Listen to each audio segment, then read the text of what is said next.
Hi, it's Elena from the Path of Purpose. I'm here today to talk a little bit about our socialization. The reason why I'm doing this is because I'm finding it to be somewhat of a common thread as to why people struggle.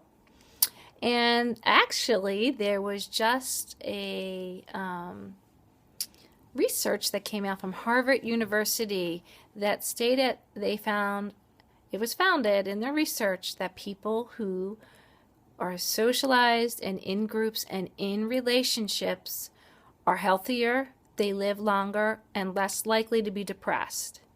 And it's kind of the old, we know it's an old, of course, we're happy together, more people we get together. But I'm finding that there's more of a fight now to actually gather. Why? How is it that we have so much more things at ease and yet so much more to do? Well, I think there's some choice points that we have to make, of course. And I just want to touch base on it today. And I talked about it before, and one of them is, you have to look at unplugging from some electronics. And, when you come home, sometimes I know it. I know there's you out there who are like, okay, this is all I can do. I come home, I make dinner, and then what do you do after that? Do you sit in front of the TV? I think most people, especially get older, do that. And what I want to kind of challenge you to challenge yourself is, okay, what would it look like if instead of every day turn on the TV when I come home, 3 of those days I didn't turn the TV on. I committed to not doing that. I will take a walk with my dog and just kind of wind down so that you feel like you have that self time or that unwind time. Because if you don't have the self time, you're not going to want to spend time with others either because you feel like everything's on you. But if you're going to sit in front of the TV, you actually can kind of almost get in that veg state, and it actually lulls you into sort of a state where you just get lethargic. And because it should be limited, of course, hopefully it's not violent or inappropriate. We're talking about quality TV or quality computer or games or what it is that you're doing, but you have to balance it. So if you're spending me time or self time, and I'd like to even say, even as a believer, God time, because you spend it with yourself and it can actually open your eyes or your ears to hear or learn something and tap in more to your spiritual life. Then, if you do this, you will start to want to be with other people. For the most part. And maybe you've already are there. Maybe because you have a certain temperament, and I do, I'm familiar with some temperament quadrants, and if you're more of a social person and you like to go out and be with others, and that's what you crave, and then or if you're more of an introvert or an doesn't mean that you're intelligent. If you do, you're not intelligent if you're more social, but more of a just sort of inner introvert, and you kind of go inner and you need that downtime, that's fine. But studies show we need each other. So here's the thing. If you've tried, I've tried this myself, I'm a big proponent of groups. I'm a big proponent of going out and doing stuff. Sometimes you just can't find people that are willing. They just won't pull out of their house. But as you get older, if you continue to do this, I guarantee you won't feel that gratification. You won't be balanced in your life. And these issues, the Harvard issues came up with, you'll suffer with those issues if you don't start to do that. And especially as you get older. If you're younger and you're like, oh my gosh, I have younger kids, I can't get my boyfriend to get off of his video player. And then I have, sort of the 8 kids where people are having kids and are like, oh my God, all I can do is take care of the kids and I have nothing left. These are all the things I'm hearing. Oh, you have the middle-aged people, oh my gosh, all I can do is, I'm so tired after work and I'm just maintaining.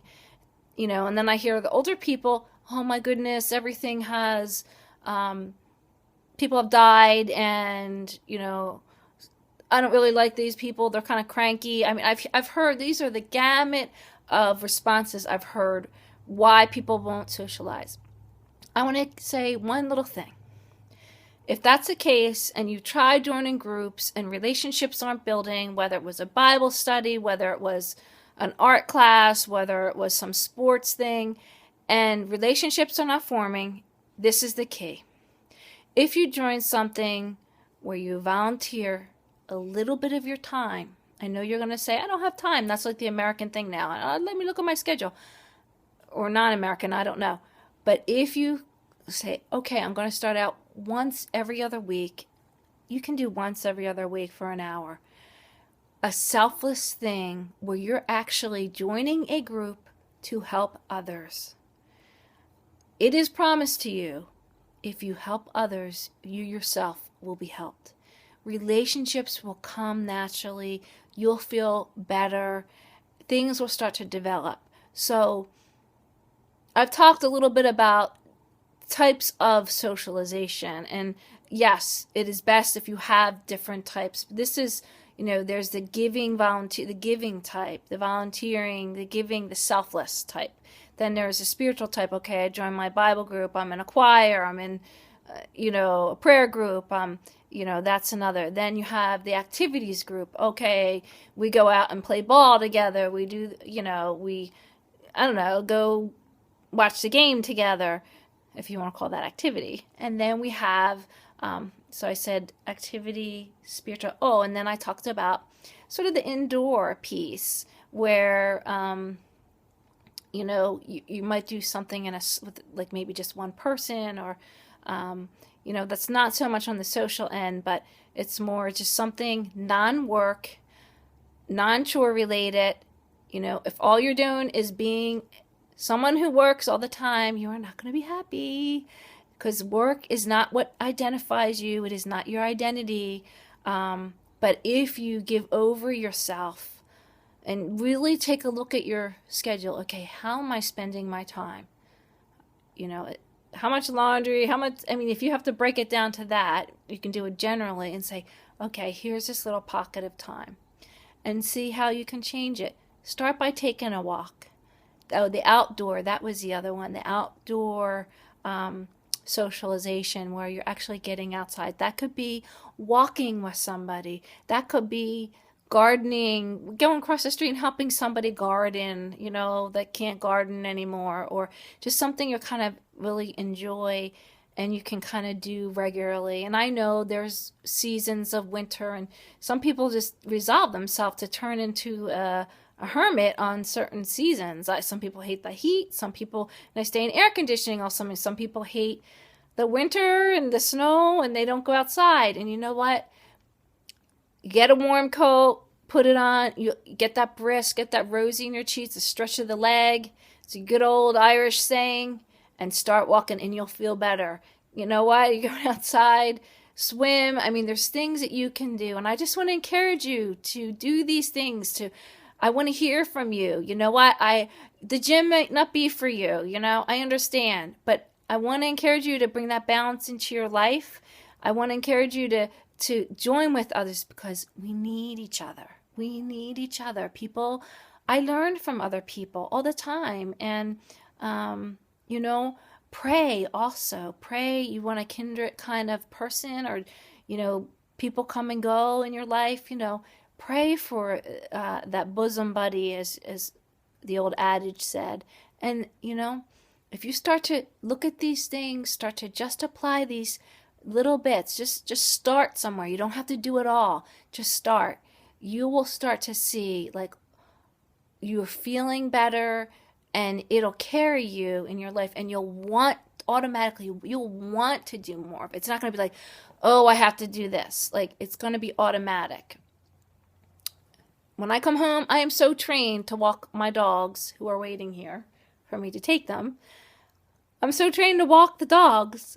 It's so automatic for me. It's not a chore. I do it rain, snow. There's once in a blue moon I won't do it. For the most part, I do it. I enjoy it. I unwind. it just helps me let go of the day, and it's just a very simple, non-stress, non-thinking activity of walking with my dogs. I watch them wag their tail. I watch them, sniff around. I watch them get happy over nothing. That's what fascinates me about my dog. Like, these dogs are just so happy. They just smelled something and they're happiest little things. Why can't I be like that? I'm learning from that. And then it makes me happy because they're happy. And then I smile. I see their little tail going. And so find those little things, okay? Hey, I talked a little longer than I usually like to, but hey, please visit me, thepathofpurpose.com. I'd love to hear your feedback. And hey, thanks so much for checking in. Take care.